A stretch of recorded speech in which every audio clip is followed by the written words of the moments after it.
What we witnessed in the recent U.S. Senate Judiciary Committee hearing was not a simple policy debate.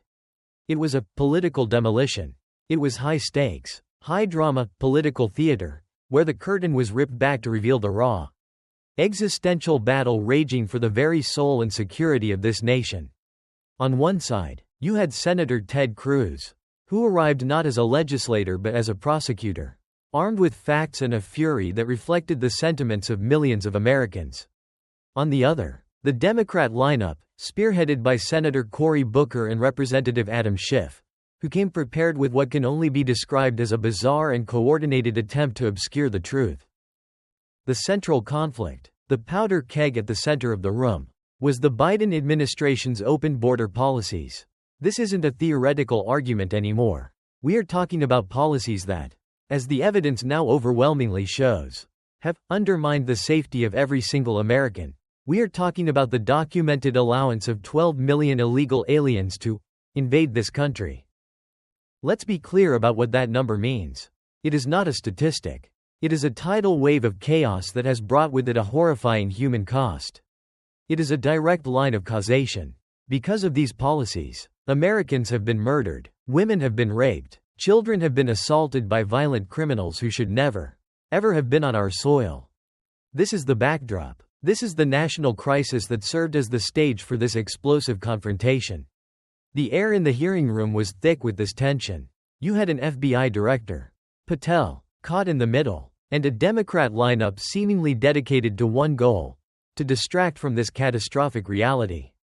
They came to perform political theater, but they were woefully unprepared for the fact that Ted Cruz came to drop a truth bomb.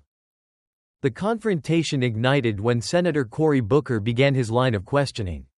And it immediately became clear that this was not an exercise in oversight, but a berating. But here is the critical, almost surreal, inversion. Booker was not berating FBI Director Patel for failing at his job. He was visibly agitated, condescending, and aggressive because Director Patel was successfully doing his job. Booker, adopting the air of a prosecutor who believes he has an airtight case, posed what can only be described as a really bizarre and deeply loaded question. He queried whether FBI agents had been reassigned from human trafficking to immigration issues. Let's pause and analyze this political maneuver. This question is a masterclass in misdirection. Booker was attempting to create a false dichotomy, a political trap for the director.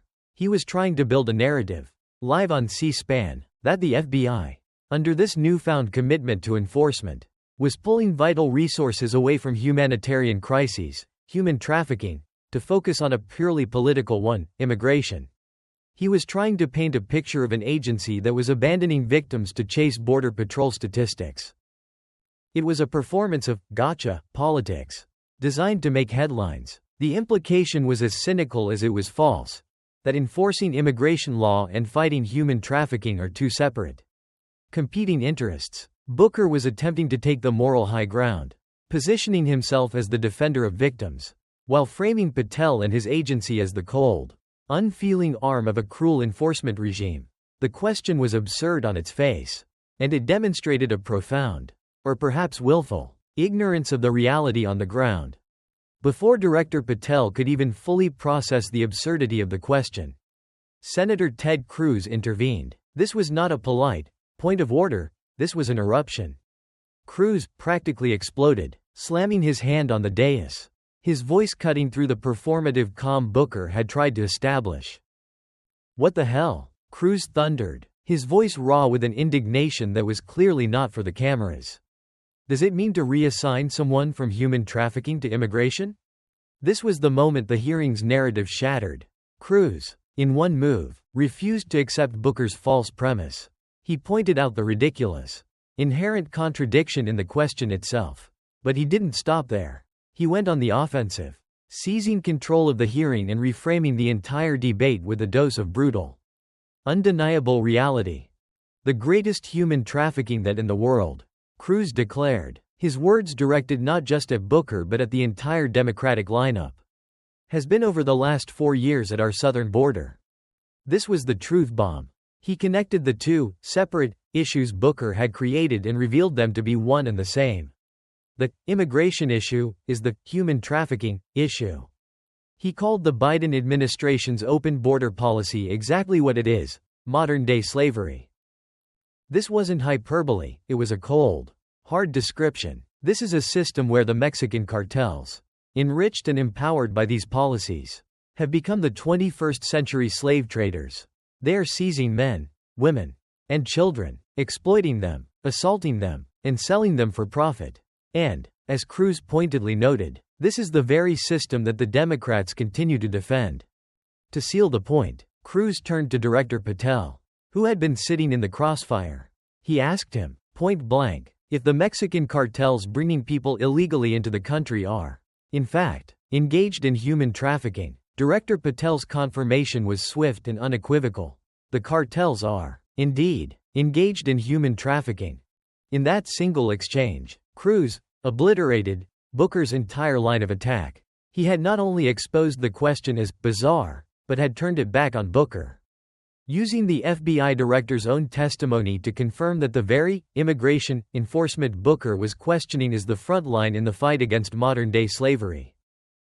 But Senator Booker, having been utterly obliterated on the human trafficking argument, was not done. He couldn't retreat, so he doubled down, pivoting from one cynical, loaded question to an even more emotionally charged one. This is a classic political tactic. When you've lost the logical argument, pivot to a purely emotional one. He then asked Director Patel if his agents had been reassigned from protecting children to immigration. The implication was disgusting. A naked attempt to frame the FBI's enforcement of the law as an act that endangers children. It was a desperate, last-ditch effort to seize the moral high ground, painting a picture of agents being pulled away from desks where they were solving crimes against kids to instead go chase immigrants. It was his fatal mistake. Booker had just walked directly into the second part of the trap. Cruz didn't even let the question breathe. He once again used the FBI director's own facts to dismantle this grotesque line of questioning. He revealed that this very FBI director, the one Booker was berating, had found 4.700 children who were victimized by the open borders of the previous administration. Let that sink in. 4.700 children. Not a theoretical talking point, but 4.700 individual human lives, victimized, abused, and trafficked, who were discovered and rescued precisely because of the enforcement that Booker was trying to demonize. Cruz let this horrifying statistic hang in the air, a stark contrast to the performative, crocodile tear concern coming from the Democratic side. He scanned the faces of Booker, Schiff, and the others, looking for any flicker of shock, any acknowledgement of this number. He found none. His voice dripping with a sarcasm that perfectly mirrored the frustration of millions of Americans. Cruz noted the irony. Oddly, he said, I don't hear a Democrat here saying, "Gosh, thanks for protecting those kids." That one line exposed the entire Democratic strategy. It was never about protecting children. It was never about human trafficking. It was, as Cruz accused Booker, all about political theater. It was about throwing loaded questions, twisting words, and pretending to take the moral high ground. But Cruz, armed with the cold, hard facts of 4.700 rescued children, immediately called out their hypocrisy and reminded the entire hearing who is responsible for the chaos and child endangerment at the southern border.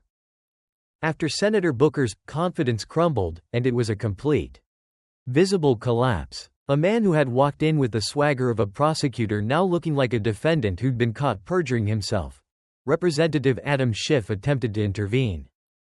Schiff's strategy was different, quieter, more insidious, seeing his colleague go down in flames by engaging on the emotional, real-world level. Schiff tried to change the subject. He attempted to shift the entire tone of the hearing, to move away from the raw, uncomfortable, and frankly, ridiculous reality of dead children and cartel-run slavery, and retreat to the safe, bureaucratic, abstract language of Washington. He began to speak about oversight and responsibility.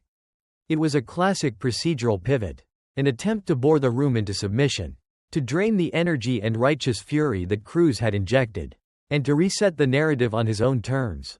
He wanted to talk about process, not people. But Ted Cruz was having none of it. He immediately dismantled him too. If Schiff wanted to talk about oversight, Cruz was going to give him something to oversee. He didn't respond with rhetoric. He responded with a barrage of cold hard facts, the very facts that Schiff, Booker, and the entire Democratic lineup had spent the hearing desperately trying to avoid. First, the cold hard fact of 12 million illegal crossings. Cruz hammered this number home, making it clear this wasn't a migrant wave, but a full-scale invasion. A complete abdication of federal responsibility. Second, the cold hard fact of the thousands of children rescued from abuse. The 4.700 children Director Patel's agents had saved from the consequences of the open border. These weren't children endangered by enforcement, they were children saved by it. And third, the cold hard fact of a 35% spike in human trafficking cases since the Biden administration's policies began. This statistical barrage was the kill shot. It rendered Schiff's procedural arguments utterly ridiculous. How can you stand there and lecture the FBI director on responsibility when your own party's policies are directly responsible for a 35% spike in the modern-day slave trade? How can you talk about oversight when you are actively ignoring the 12 million people who have crossed the border? Cruz exposed Schiff's pivot as a cowardly retreat from the facts, an attempt to talk about anything other than the real world, bloody consequences of their own ideology. This was the knockout moment. The hearing had not just been reset, it had been completely flipped. Turned on its head. The hunters had become the hunted. The inquisitors, who had walked in with such smug confidence, were now exposed. Their bizarre and downright ridiculous questioning, lying in tatters around them. Having dismantled their arguments on human trafficking and child safety, and having buried Adam Schiff under an avalanche of cold hard facts, Senator Cruz delivered the final, devastating blow. He synthesized the entire absurd performance from the Democratic side and delivered the one conclusion that made perfect, chilling sense. He said the quiet part out loud. He looked at his Democratic colleagues, his voice carrying the full weight of his argument, and declared that they were not mad about the failures at the border. They were mad because the FBI and border agents, under new leadership, are finally doing their jobs. This was the synthesis of the entire event. This was the moment that exposed the truth. The Democrats' political theater wasn't just a distraction, it was an active attempt to stop enforcement. Cruz declared that they were upset that criminals are being stopped. They are upset that children are being saved. They are upset that Americans are finally waking up to the truth of the invasion they have facilitated. The ultimate conclusion drawn from this political demolition was clear, stark, and undeniable. The Democrats aren't mad about what's wrong, they're mad about what's working. They had come to the hearing to berate an FBI director for his success. They had come to demand he stop enforcing the law. They had come to demand he stop saving children from the modern-day slavery their policies created. And they were obliterated for it. Ted Cruz was not just seen as victorious in that exchange, he was seen as the only one in that room with the courage to stand up, cut through the political theater, and say exactly what millions of Americans are thinking.